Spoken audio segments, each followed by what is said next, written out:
Ready? Morning. Good morning. Morning. What's the mood like after another fantastic performance? Yeah, it's been a good couple of weeks for us, and it's important that we keep our feet on the ground, and we recognise and realise how difficult the Villa game's going to be Saturday, and every game from then on in. So we have to maintain the momentum that we've built up over the past few weeks.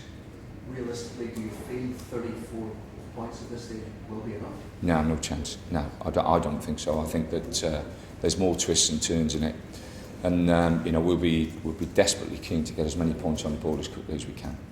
What are you expecting from Aston Villa? Villa are an established, Premier League side. They've got fantastic traditions. It's a wonderful football club with great support.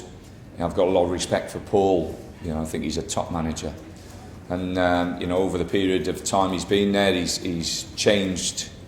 The playing side in respect of the ages. You've got a lot of younger players in the group, a lot of players who have companies brought in and worked with, and then an exciting team.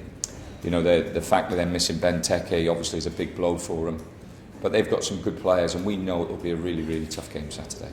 Do you have any fresh team players, returning players out? No, we've one or two knocks, but we're hoping that come Saturday everybody will be okay. This is a double game week for you, of course, with the Villa game and then Everton. And then West Ham. How do you manage that situation? No, it's a big week in that respect, and it's disappointing that we have to go, travel up and play a game midweek and then come back. But that's the fixtures, that's the way it is, and we have to get on with it. Do you look at it in any way different at this stage of the season? Do you manage it? Do you rotate the players? We just concentrate on one thing, and that's the Villa game. And I say, whether you're in football, whether you're outside football, there's always good times in life. There's always bad times.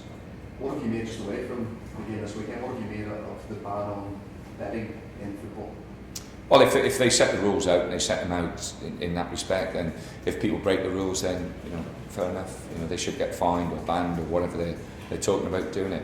It's I've played with players who have a bet. As a manager, I've worked with players who've had a bet, and it can be a drug and it can get out of hand. But most of the time it's controlled. But if the FA say, Football Association and governing bodies say that there can't be no gambling within it, fine, it's not a problem. I'm not a gambler, so it makes no difference to me. As a manager, is that something then you have to be aware of when it comes to dealing with? Like I say, I've dealt with it as I've played with players who have a punt, and I've been a manager and dealt with players who have seriously got into problems with gambling, and have done my best to help them out. It's difficult, I think, unless you are a gambler or what you've been in that thread to understand exactly what it is. It's difficult for me because, like I say, I might have £5 each way if I go to the races. That's me. It just doesn't turn me on at all. What's the club's policy on betting? Club's policy? I don't know. I've never spoke to anybody about it. No problems. Tony, I know better than to ask you about Jason's contract and whether he'll stay, but do you get a sense that he's really happy at the club now? Well, he's played exceptionally well over a period now, so but again, he's another one that has to keep his feet on the ground, and when he's 100%, he's a good player. Anything but 100%, then he's if he drops off, then he drops below the standard that we need for our team to function. When he's in form like this, there is always a chance that a club that maybe finishes higher than you or can pay bigger wages would come in for him. Yeah. Do you hope that because he's playing regularly? Yeah, but I think that's the force of the market. I think the top players, if they play well, Bale's played extremely well for Tottenham. They ended up selling him to Real Madrid. It happens in every football club. If someone comes along and makes an offer because Jason's playing so well, we'll look at that offer. You have to accept that's going to happen. But he's done really well for us. We wouldn't want to sell him, and I don't think we'll be talking about selling him, when the season's over, But personally, like I say, that happens in football. You just go on with it. You mentioned how well Julian's been performing for you in goal. Argentina will probably need 3 goalkeepers for the World Cup. Do you think he's of international standard? It's not for me to say. It's their manager. That's the I don't pick that team, so I've got no problems whether he picks him or he doesn't pick him. That's his decision. The reverse fixture that you played was Boxing Day. It was the one that got you out of the relegation zone finally. How much has the team progressed, and what are the main changes that you've seen? Well, we've got results because we're a team, and from that, since I walked through the door, I think the first game that I watched at Hull, I sat in the stand and watched that game right through till now. The theme has been it's got to be a team effort, and it was at Villa. Gailey come off the bench and scored a wonderful goal. Right through till now. If we start taking things for granted and take our foot off the pedal and stop doing what we're really good at, then we'll get the rude awakening. When you think of getting that goal in injury time and getting... In what we've done so far. What girls scored a few goals in the week? Yeah, I want to watch the game. Gailey played well. We played Paddy at the back. Paddy did exceptionally well. Glenn played. I think Glenn made all of Gailey's goals and didn't score one himself. So, the lads have been, like I said, the ones who have not been in the team have been fantastic. What goals that give you a little bit something to think about in the weekend? It's a reserve game against Brentford. No disrespect to Brentford, and they had a lot of kids out.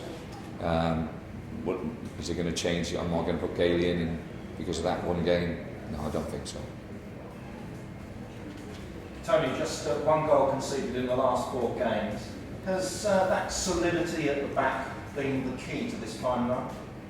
Well, clean sheets are vital for us, and that's always been the main aim when I come into the club. When you look at the team how I took over, it looked very, very open and very fragile, and we couldn't have that.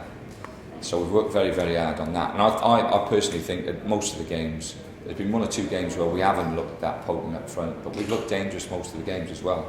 So we have had a good balance. The disappointing thing is that we haven't taken as many chances as we've created, most probably. Confidence must be sky high at the moment.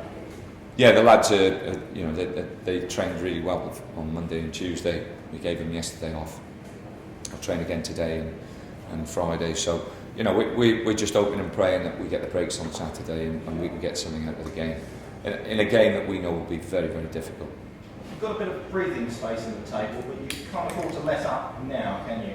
I'll never let up. I think that's the most important thing. You have to realise that it's 6 years I've been doing this now in the Premiership, 6 or 7, whatever it is.